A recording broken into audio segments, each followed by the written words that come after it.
Buenas de nuevo. En este caso vamos a ver una presentación titulada Las profundidades del phishing. Ha sido realizada por Gonzalo Álvarez Marañón. Es un ingeniero en telecomunicaciones bastante dado en el tema de conferencias a un alto nivel en el campo de la informática y de las telecomunicaciones. Trabaja para el CSIC. Esta presentación fue realizada por él ya hace ya unos años bajo la licencia Creative Commons, con lo cual, bueno, pues tengo que nombrarlo y para mí es un placer nombrar a Gonzalo. Y como veremos, bueno, es una presentación bastante gráfica en lo que supone uno de los fraudes más extendidos hoy en día en Internet, que es el tema del phishing. Empecemos con ella. ¿Qué vamos a ver aquí en esta presentación? Bueno, pues como podéis ver, los títulos ya son bastante simpáticos. De pesca en Internet, ¿qué es el phishing?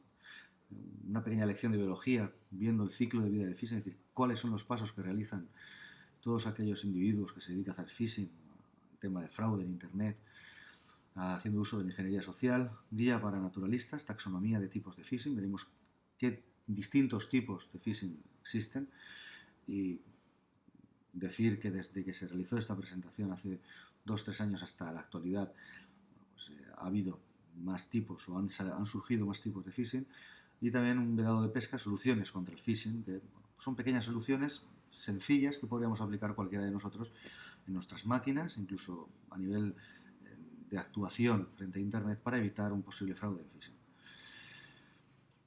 El phishing es una nueva forma de fraude, como ya he nombrado 2 o 3 veces a lo largo de esta presentación. Se basa en la picaresca, en la ingeniería social. Por ingeniería social vamos a definir todas aquellas formas de actuar en Internet, en la red, para de alguna forma aprovecharnos del resto. El objetivo es el robo de la identidad digital. Todos nosotros, simplemente por el hecho de estar en Internet, tenemos una identidad frente a la red, llamada identidad digital. Por ejemplo, en Facebook tenemos nuestro usuario y contraseña. Si alguien robase esos datos, podría perfectamente hacer una suplantación de identidad frente a Facebook. También, por ejemplo, frente a una banca electrónica, si nos cogen los datos de acceso, también de alguna forma nos robarían la identidad digital. El impacto que supone el phishing, el robo de la identidad digital, son pérdidas directas: dinero robado, emisión de nuevas tarjetas, soporte telefónico, gastos judiciales. Pérdidas indirectas motivadas por la erosión de la confianza, es decir, poco a poco va mermando la confianza del internauta o del usuario de la red, y evidentemente, bueno, pues volvemos a los canales tradicionales para ir al cajero a actualizar la libreta, a sacar dinero, evidentemente, o obviar de alguna forma el uso de las redes sociales. Y evidentemente amenaza las relaciones a través del canal electrónico. Si hoy mismo recibiéramos un mensaje legítimo de correo de su banco, ¿confiaríamos en él? Bueno, pues dependiendo, ¿no?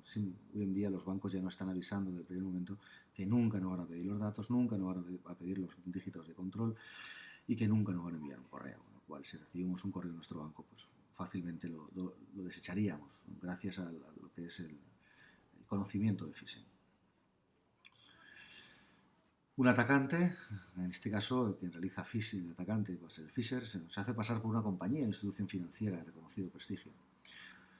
Envía mensajes de forma masiva, sería un primer cebo, para ver si de alguna forma alguno de aquellos destinatarios pues cayeran en el fraude, y suele ser siempre un correo electrónico, que se podría utilizar algún otro canal, como mensajes en Facebook, mensajes en algún foro, mensajes en algún chat.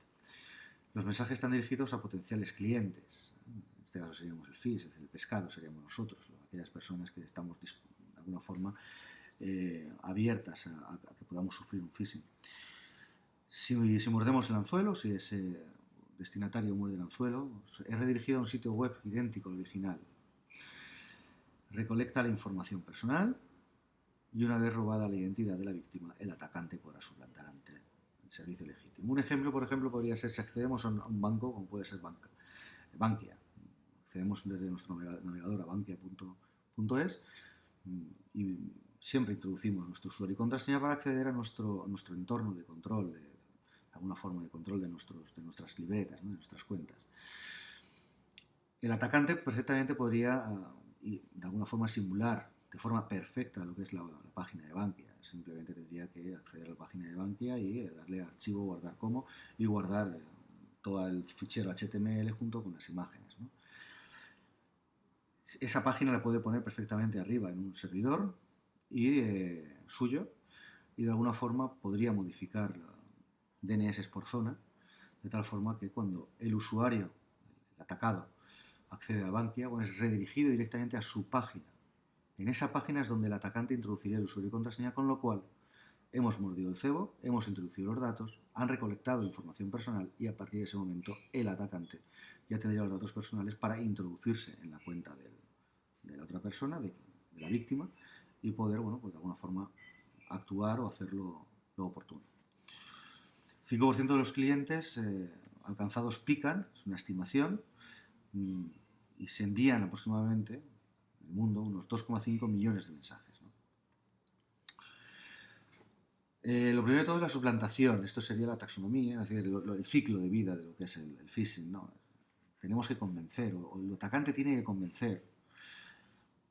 Para ello, pues, de alguna forma, acoge un aspecto oficial, una imagen, un lenguaje, un tono, y elige cebos apetitosos para incitar al clic, ¿no? Por ejemplo, un problema gravísimo de resolución urgente, por ejemplo, el típico mensaje que recibimos o correo que recibimos de que hace falta dinero para un niño que está con leucemia y que hace falta ingresos, y nos dan número de cuenta. Si picamos, ingresamos, evidentemente ya nos han cogido. También podría ser nuevos servicios o ofertas con grandes ventajas, necesidades de renovar un servicio o cuenta, inclusión de datos personales, regalo, premio, promoción. ¿Cuántos han sido los correos de nigerianos, ¿no? El fraude del nigeriano, que nos ha tocado la lotería en Nigeria y tenemos que ingresar un dinero en una cuenta para poder percibir el montante de lo que nos ha tocado, ¿no? O ayuda humanitaria. No todos los correos que recibimos sobre ayuda humanitaria son reales. Siempre hay un factor de phishing bastante grande.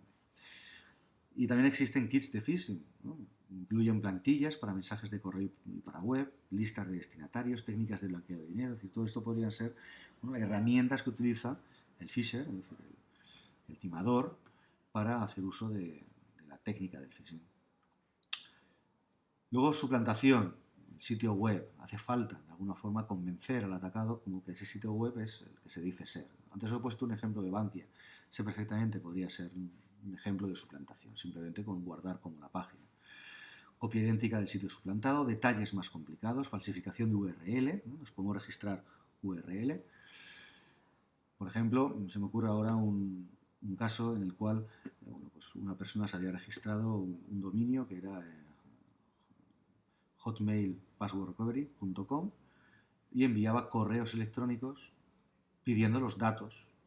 Y para ello hacía falta, en ese correo aparecía un enlace que se pinchaba y se iba a la página de Hotmail Password Recovery y se introducían los datos, con lo cual estaba acumulando de forma masiva tanto usuarios como contraseña de Hotmail.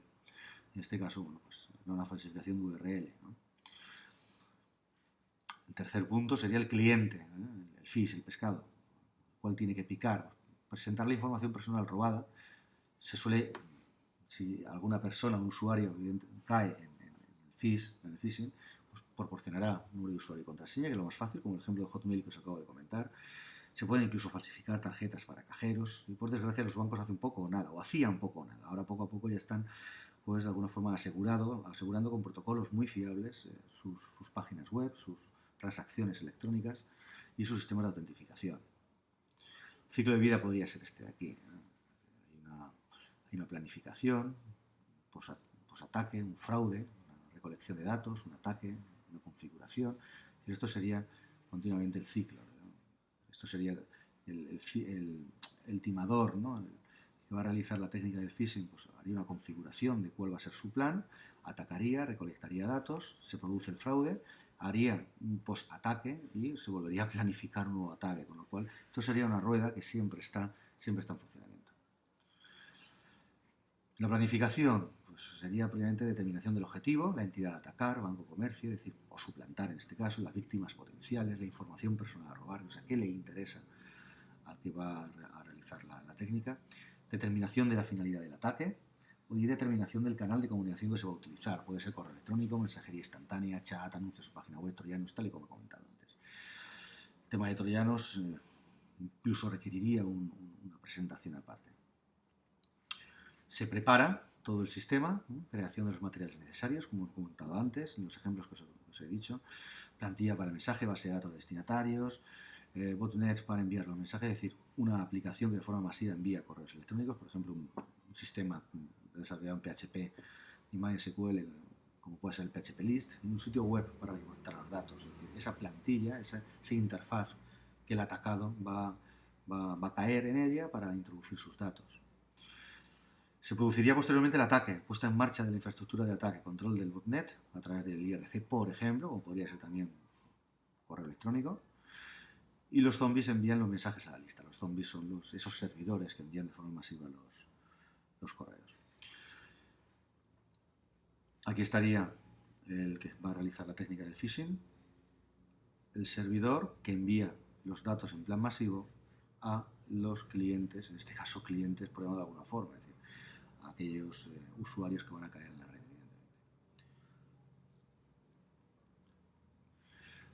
Una vez que se ha producido el ataque, se empieza a recolectar datos, cuestión de tiempo, simplemente el tema de ir recolectando datos en base de datos, los datos que se van introduciendo van en una base de datos, y bueno, suelen ser correos electrónicos en cuentas anónimas, envío del canal, del chat del boot, volcado de la base de datos del sitio del web, es decir, todo esto es una recolección de datos que posteriormente el atacante utilizará, evidentemente.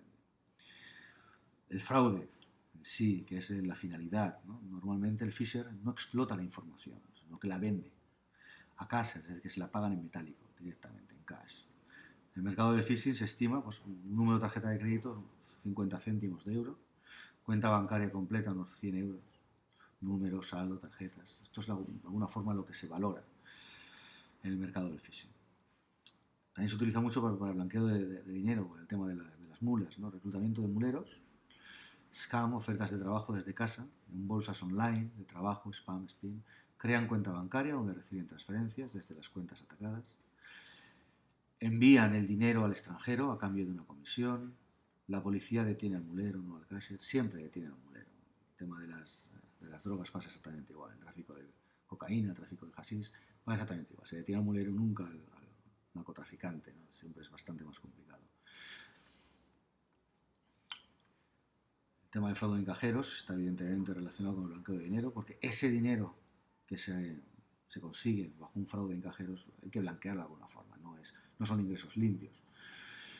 Y para ello, bueno, pues grabación de tarjetas de onda magnética, algoritmo de volcado de información débiles y fuertes, los bancos son más demandados, es decir, que por mediación del phishing se consiguen datos bancarios. Esos datos bancarios se pueden utilizar perfectamente para grabación de tarjetas de banda magnética, ya que las bandas magnéticas de las tarjetas suelen llevar información fácilmente, que se puede conseguir de forma fácil accediendo a un sistema de banca electrónica. Y evidentemente, bueno, pues esta gente lo que hace es retirar al máximo permitido diariamente. Entonces ese dinero que se retira se tiene que blanquear. Aquí tenemos, por ejemplo, fotos que se utiliza para de alguna forma blanquear el dinero. Aquí estamos viendo que se coloca un módulo, el usuario introducirá la tarjeta y este módulo lo que hace es leer la barra, el código de barra de la tarjeta, con lo cual ya se puede reproducir a nivel masivo. Aquí tenemos cómo quedaría y prácticamente ni se nota. Otra forma de fraude en cajeros es colocar, por ejemplo, este elemento que contiene una cámara, se coloca en su sitio, iría el usuario, introduciría la tarjeta, introduciría el código y esta cámara está de alguna forma grabando en este ángulo, es decir, el número que se introduce junto con los datos que aparecen en pantalla.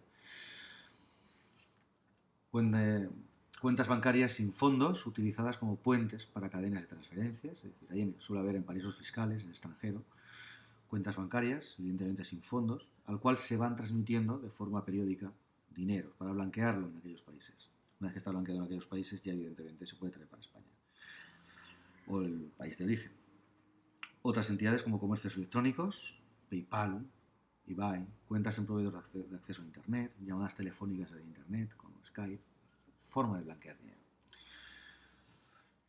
El post-ataque. Una vez que se ha realizado el ataque, se han conseguido datos, bueno, pues esto continúa, es un ciclo, es un círculo, tal como hemos comentado anteriormente. Se desactiva la infraestructura de ataque, se borran rastros, se evalúa el éxito del ataque y posteriormente se pasa a calibrar la respuesta de la entidad atacada y de las fuerzas del orden. Como si dijéramos de alguna forma, hay un periodo de camuflaje. Y a continuación hay una aplicación de las lecciones aprendidas en la planificación del próximo ataque. se planificaría el siguiente ataque y volveríamos otra vez a la rueda. El tema de taxonomía o tipos de phishing, pues se pueden estudiar los tipos de phishing atendiendo al canal de contacto y a la falsa fachada. Por ejemplo, algunos de ellos, canal de contacto, por ejemplo, inserción de un hiperenlace en un mensaje de correo electrónico, mensaje instantáneo, RC, contenido web. Por ejemplo, esta foto de esta bella chica se puede colocar, evidentemente es una foto que puede atraer a hacer un clic sobre ella y ese clic puede derivar en determinadas acciones, evidentemente planificadas por quien está haciendo el phishing. Modo de envío de los mensajes, ordenadores comprometidos con troyanos, reclamo para instalar el troyano. El tema de troyano no deja de ser una simple aplicación que por mediación de la red se te instala en la máquina y una vez que se está ejecutando, porque es un proceso en ejecución, es un demonio, está enviando datos de tu ordenador continuamente. Se suele hacer que te colocan un enlace de estas características, le pinchas y a partir de ese momento se te instala un troyano en tu máquina que está enviando datos, incluso un keylogger, o que tú estás teclando en el teclado, y lo está enviando a un servidor. Y esos datos evidentemente son personales. Simplemente con que tecleemos en nuestro sistema la dirección de una banca electrónica y a continuación el usuario y contraseña, ya nos han cogido absolutamente todo. Y simplemente con un hiperenlace colocado en un correo electrónico o mensaje instantáneo o IRC. Falsa fachada, por ejemplo, el tema del hombre en el medio, ofuscación de URL, lo comentaremos posteriormente. De hecho, vamos a manejar un programa que permite hacer el man in the middle, que se llama. Ofuscación de URL, que es, de alguna forma, lo que hemos comentado antes, la ocultación o URL falsa. El tema del maquillaje, espionaje del usuario, bueno, poco a poco irán saliendo términos. El tema del hombre del medio lo tenéis aquí, como he comentado, lo veremos posteriormente. Y esto funciona, bueno, pues aquí tenemos un usuario, aquí tenemos un servidor web al cual accede el usuario, y lo que hace el hacker es colocar, de alguna forma, marear a este ordenador para que antes de acceder directamente al servidor web, pasemos por el servidor caché. De tal forma que este ordenador las peticiones las realizaría a este de aquí, este mandaría todos los datos hacia el site del hacker y a su vez también hacia el servidor real al cual quiera acceder el usuario, con lo cual hacia el usuario quedaría totalmente transparente, es como si la comunicación fuera directa entre el servidor web y el usuario, pero se están transmitiendo datos de forma directa al sitio web, ¿no? Y eso se hace con una simple manipulación del archivo host. También se puede hacer una ofuscación de URL, como comentaba antes, el nombre de dominios similares, como el que comentaba antes de Hotmail Password Recovery. Utilización de login para simular nombre de dominio. Aquí tenemos un ejemplo también utilizado, gruposantander.es, y a continuación una retahíla de parámetros. Esos parámetros no dejan de ser códigos de seguridad, URLs abreviadas, ¿no? El cross-site scripting, el hiperenlace conduce al sitio verdadero, todo es auténtico, los certificados digitales también. Sin embargo, se inserta código para que el formulario se envíe al sitio web del phisher.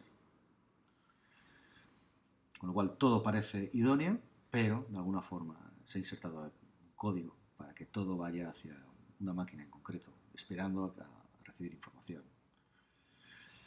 Fijación de sesión, el hiperenlace conduce al sitio verdadero, todo es auténtico, los certificados también van todo correcto, se crea una sesión para que al identificarse la víctima utilice el mismo testigo, pero conocido el testigo se puede acceder a sus datos, es decir, estamos hablando que se hace uso de la sesión abierta para, de alguna forma, recolectar datos.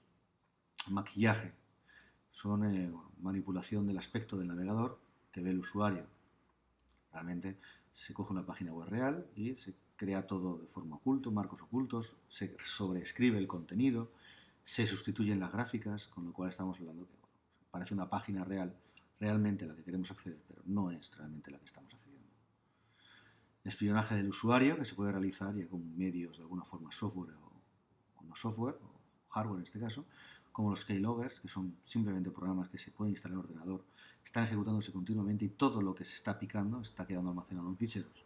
Y esos ficheros incluso se pueden enviar por la red a un servidor FTP, ¿eh? O grabadores de pantalla. Es decir, que todo lo que está haciendo de forma periódica, cada X tiempo programado por el atacante, bueno, pues está enviando capturas de pantalla hacia un servidor. Perfectamente FTP podría ser. ¿Soluciones contra el phishing? Pues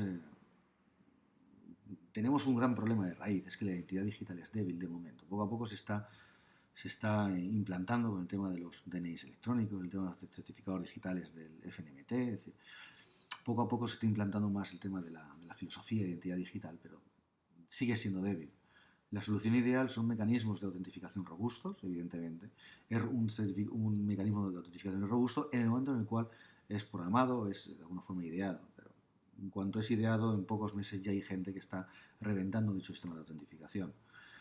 Soluciones actuales como, por ejemplo, parches. Es muy importante tener el sistema, si estamos hablando de Windows, actualizado con los parches, con lo cual haría falta un sistema operativo original. El tema del marketing, tenemos medidas insuficientes o directamente si estamos hablando de ingeniería social, pues desconfiar. La desconfianza en sí ya sería una solución actual.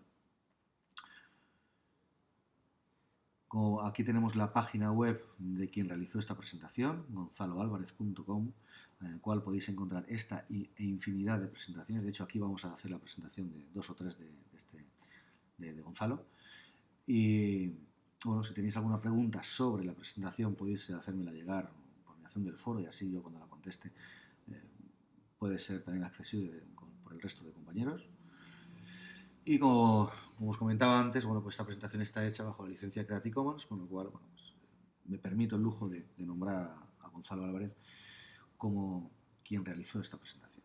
Con esto terminaría esta primera presentación de seguridad, de phishing. Espero que os haya aportado algo y iremos trabajando a lo largo del curso bastante el tema de la seguridad.